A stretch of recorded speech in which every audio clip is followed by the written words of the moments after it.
सांस अपने आप चल रही है, किंतु वास्तव में यदि देखो तो वो अपने आप ज्यादातर टाइम अपने आप नहीं चलती। जैसे यदि हम बहुत बकबकी हैं तो सांस को बहुत ज्यादा स्ट्रेस दे रहे हो, सांस को नहीं दे रहे होते हैं, अपने ऑर्गन को दे रहे होते हैं।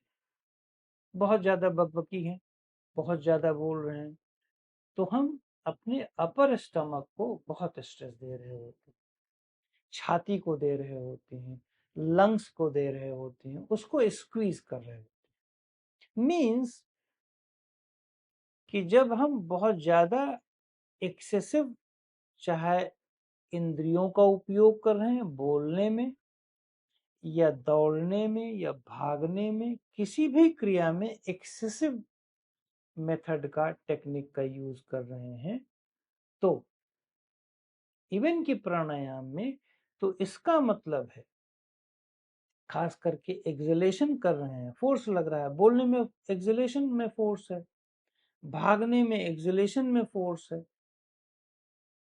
तो अगर आप एक्सलेशन का ज्यादा फोर्सफुल यूज कर रहे हैं तो 100% अपर स्टमक का आप खिंचाव रहेगा, कॉन्ट्रैक्शन कर रहे हैं, लंग्स कॉन्ट्रैक्ट हो रहे, चेस्ट कॉन्ट्रैक्ट हो रहे, इनहेलेशन प्रॉपर नहीं हो रही, तो आप कैसे कह सकते हैं कि वो ब्रीदिंग नॉर्मल चल रही थी। सो रहे हैं, खाना खाए हुए हैं, खाना खाने के बाद सो गए, कैसे कह सकते हैं कि वो ब्रीदिंग नॉर्मल चलेगी? क्यों? क्योंकि सोते समय खाना पचा रहा है बॉडी। आजकल तो ये चल रहा है कि आप खाना खाने के बाद लेफ्ट में सो जाएं। यदि आप लेफ्ट में सो जाएंगे और आपके अनुसार खाना जल्दी पच जाएगा तो सोते समय खाना पचेगा, खाना पचते समय क्या आपको नींद आएगी? तो इसका मतलब है कि आपकी ब्रीदिंग का रेशियो ऑलरेडी बढ़ा हुआ है। खाना खाने के बाद वैसे ही रेशियो बढ़ जाता है और आप सो रहे हैं, स्वप्न आएगा, आप डीप स्लीप में नहीं जा पा रहे हैं, तो आप कैसे कह सकते हैं कि आपका नॉर्मल ब्रीदिंग चल रहा है? बॉडी को जितना नीड है उतनी ब्रीदिंग चले, वो उसका एक्चुअल रिदम है।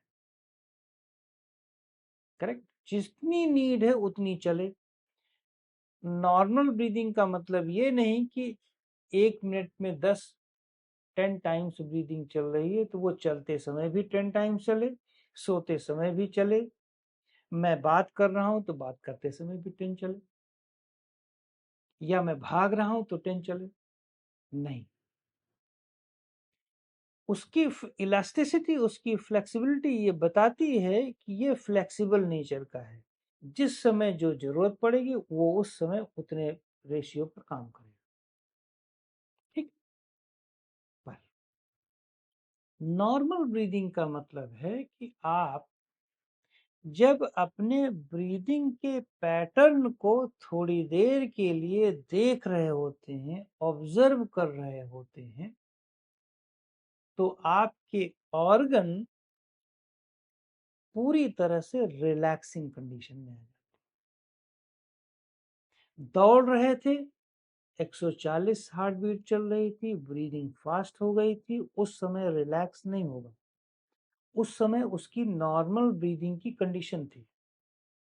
किंतु जब आप बैठ करके अपने ब्रेथ को ऑब्जर्व करते हैं बिना छेड़खानी किए, तो आपके ऑर्गन इमीडिएटली रिलैक्सेशन मोड पर आ जाते हैं। और जब ऑर्गन रिलैक्सेशन मोड में आएंगे तो 100% ऑर्गन को फील करने वाला रिलैक्सेशन मोड पर आ जाएगा। यही तो इस साइंस के पीछे का रहस्य है।